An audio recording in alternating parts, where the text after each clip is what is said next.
All right, Kevin, thank you so much for joining me today. You are a prolific tweeter. Yeah, I follow your stuff all the time. And anyone who's a fan of the channel and has been watching me for some time, you'll see I've I've shared his tweets many, many times. Of course, the name on Twitter is gov.exe is corrupt, and you have a lot to say about what's going on with the economy. You seem to know a lot about, you're very in tune with economics and what's particularly happening in Canada. Can you give us a rundown? I know we're having some really bad trade deal situation with Trump, but largely the economy as a whole in Canada, where are we standing? Well, if you take a look at it, the government and the media are trying to blame everything on, the tariffs and whatnot, and our economic decline is because of Donald Trump and what he's doing to us. Economically, trying to impose economic force on Canada to get us to break our will and become the 51st state or whatnot. That's the narrative. But if you actually look at the long-term trend, our economy has really been suffering for a very long time. And the only thing that's really been keeping it afloat is, government spending that is being propped up by borrowing. So borrowing and spending, borrowing and spending. And what that has done is it's created a false economy. There is no real growth. And if you take a look at, any growth per GDP capita, you can see that we're lagging behind. There is no real growth, and they don't really factor in the inflation correctly, because even by government numbers, you know inflation figures are artificially low. If they were to report the true numbers of inflation or the devaluation of the currency, not rising prices, because rising prices isn't inflation, it's just a symptom of inflation, right? True inflation is currency devaluation, and it affects different asset classes differently. But if you take a look at the actual devaluation of the currency, and if we were to use a more accurate number, our GDP would be actually negative.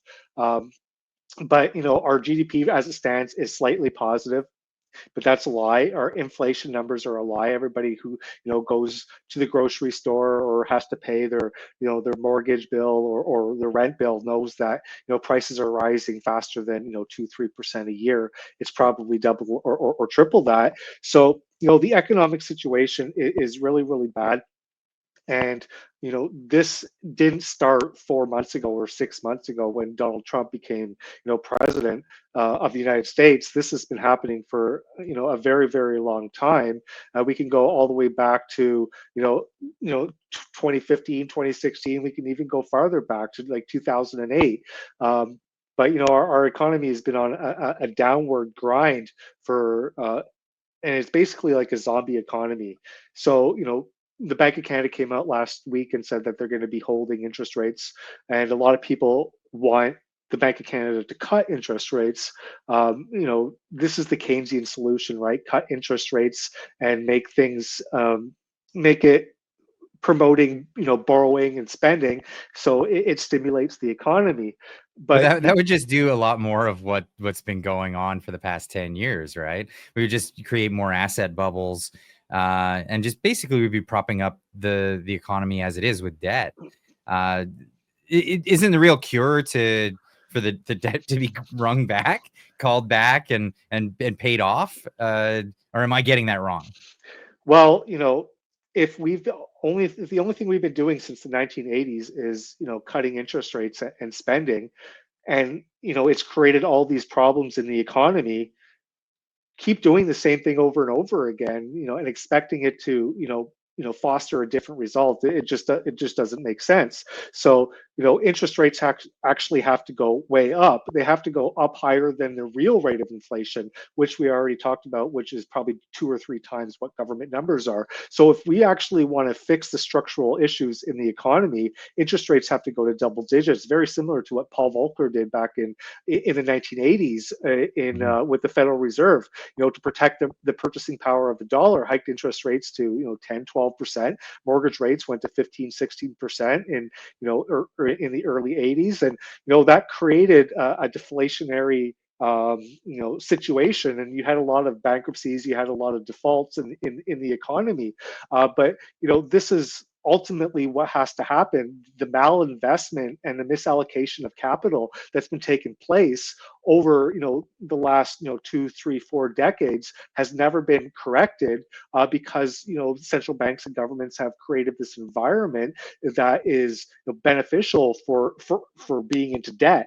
So if we want to solve the debt problem, if we want to, like you said, pay back, the loans that we've borrowed, we actually have to, the market actually has to force the government, and, people that are living way beyond their means, to do that. And the only way to do that is to teach them, economic pain, through bankruptcy, losing their homes, losing their businesses. And unfortunately, people are saying, oh, you want people to get fired, you want people to lose their homes, you want people to lose their jobs.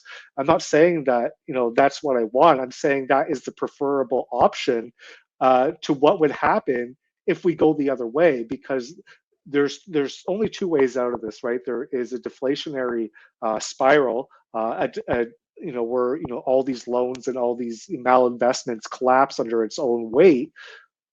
Middle class can probably survive through that. Look at the Great Depression. It was survivable.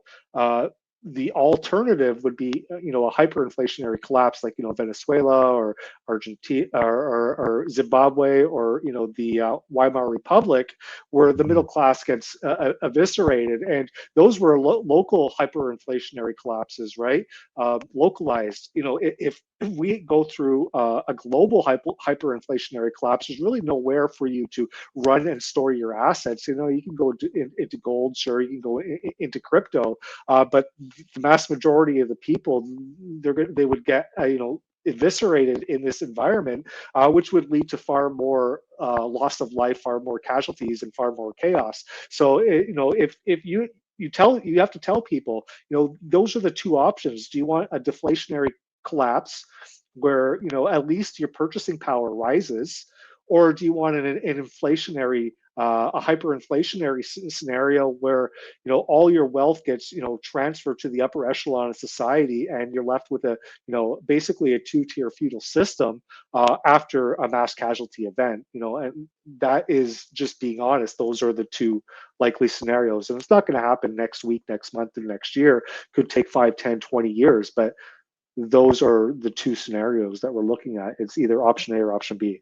Well, it's not looking so hot right now. I mean, you look at Better Dwelling, they're reporting saying Canada's GDP lags OECD as immigration-led growth strategy backfires, and the immigration growth strategy was the fact that we have a shrinking population. We have people not making enough babies, and that's been for decades.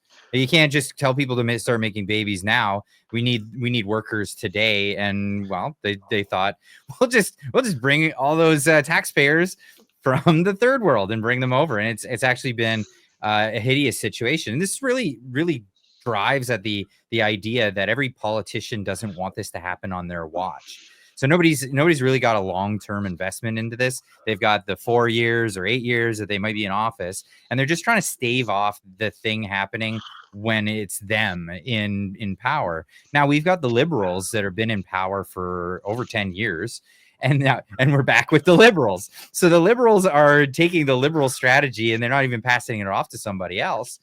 I've noticed something that Carney's been doing, and tell me if I'm right or I'm wrong on this. I think what he's trying to do is pass it off on Donald Trump, as if the liberal strategy that they've been going for 10 years, Donald Trump comes around, he's around 6 months, and they're like, yeah, all our economic woes are because of that guy. It's not us. It's totally because of that guy. And they're actually even sabotaging their own deals so that it looks further that way. It seems like it's just all a political win to them. Are they even in tune with what's actually happening with the economy? Well, they know what's happening with the economy. They're well aware, especially people like Mark Carney. He understands what he's doing. He understands. Well, I would hope he would understand that the disastrous consequences of Keynesian economics. Maybe he doesn't. Maybe he really thinks that this is the right thing to do. But he's an MMT proponent, right? He advocated for modern monetary theory during the COVID lockdowns, and that's why we got the massive inflationary spike that we saw, was because we killed the velocity of money by shutting down the economy. And we printed a whole bunch of cash, that had nowhere to go, but into assets. So it went into stocks, it went into real estate, and it created massive asset bubbles, which is, any Austrian economist would say that is very predictable. That is exactly what would happen, as the middle class again got crushed through inflation. So if their goal is to usher in a two-tier system, like a neo-feudal system, then they're doing a damn good job at it, because this is exactly the steps that you would need to take in order to systematically erode the middle class through an inflationary environment. So I'm pretty sure he knows what he's doing. And the liberals, they're a party that can only run in crisis. Like we were talking about on the podcast the other day, every single, how the liberals have been in power for 10 years, and there have been multiple crises. Mark Carney comes in and now we have another crisis. So all these, neo-Marxists, what they can do is they promise the world, they don't have to deliver anything, and they'll just have to blame somebody else. And the useful idiots that support them will always buy into it. That's one thing that Yuri Bezmenov said, and make all these promises, but they'll never have to fulfill them, because it doesn't really matter. It's the promises that matter, and it's because their voters are primarily driven by emotion. They're not driven by logic. So the logic, if you look at it, you say, listen, these people made all these promises, and they've never fulfilled on their promises. Logic say that we should get rid of them, but these people don't think on logic; they think on emotion. And to them, emotion is, they're promising this benevolent world with all this utopia, yada yada yada, and they constantly believe it, never knowing that it's never going to come to fruition. So of course that's their strategy, and that was the only reason why they were elected, reelected, reselected, if you want to call it, because some people say that Mark Carney has been selected for a very long time to be prime minister, but this Donald Trump just happened to become president at a very opportune time for the Liberal Party, who went from basically flatline in the polls to come back and edge out a win, which is phenomenal to say the Well, least. Blacklock's reporter uncovered the plot from the Liberal Party. They actually had focus groups through the Prime Minister's office. So taxpayers were paying for these focus groups to figure out if the elbows up strategy would work months ahead of any announcements for tariffs. So this is definitely a political strategy that we saw play out. A lot of people had their emotions attached to it, but this is the cynical reality of the situation. The Liberals didn't care about your emotions; they just wanted to use them to play to get a win, and when they did, and here we are. We're in a situation where now we're not making inroads with the United States of America. In fact, we're actually stifling ourselves for future trade. We saw a report from Algoma Steel today on I think it was the National Post. They said Algoma says that there is no business case for outside of selling to the United States of America. I know it sounds funny to the business case thing, because that was Trudeau's words, but they're actually saying we don't have a case. We can't do trade internationally. We don't have customers. Well, Mark Carney said Canada can be its own best customer, so we can replace 350 million consumers with 40 million consumers, and 60% of them are living paycheck to paycheck. Sounds like a great economic strategy to me. And I put out a post, I think it was yesterday or the day before, and I said, think about Canada as a store, and your best customer, you basically tell your best customer that you don't want to sell to them anymore, and that your strategy of maintaining operation of your store is to only sell to your employees. And that's basically what this economic strategy is. Cut off your biggest customer and sell to your employees. That's what we're doing. Well, they call that the company store. Do we want to live there? That's what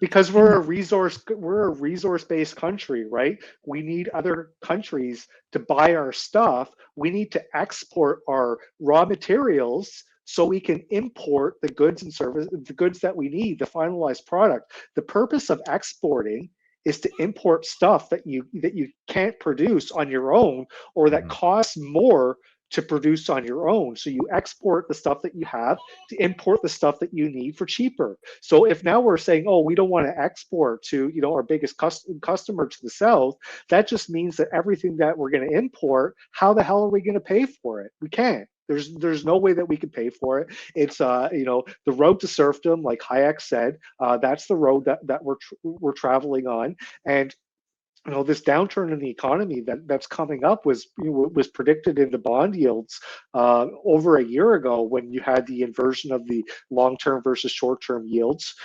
They normalized. I think it was last June.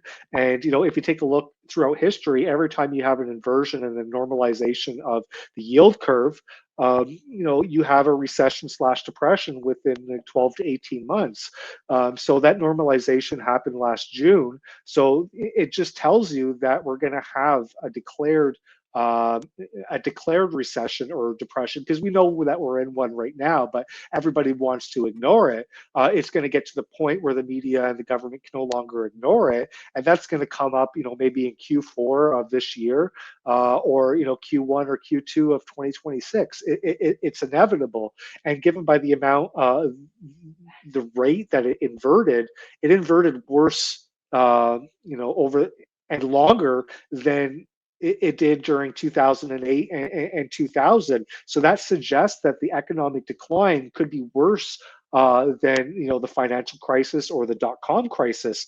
The last time it inverted that badly, or that significantly, was back in the Great Depression in the 1930s. So that's what the bond market is screaming. The bond market is screaming, tough economic times be had, but the problem is nobody pays attention to the bond market. Everybody is focused on what the stock market is doing, but the bond market is 10 times the size. It's the largest market in the world, and central banks, they have the ability to manipulate short-term interest rates, but they don't have the ability to really. They first of all, they can't set long-term interest rates.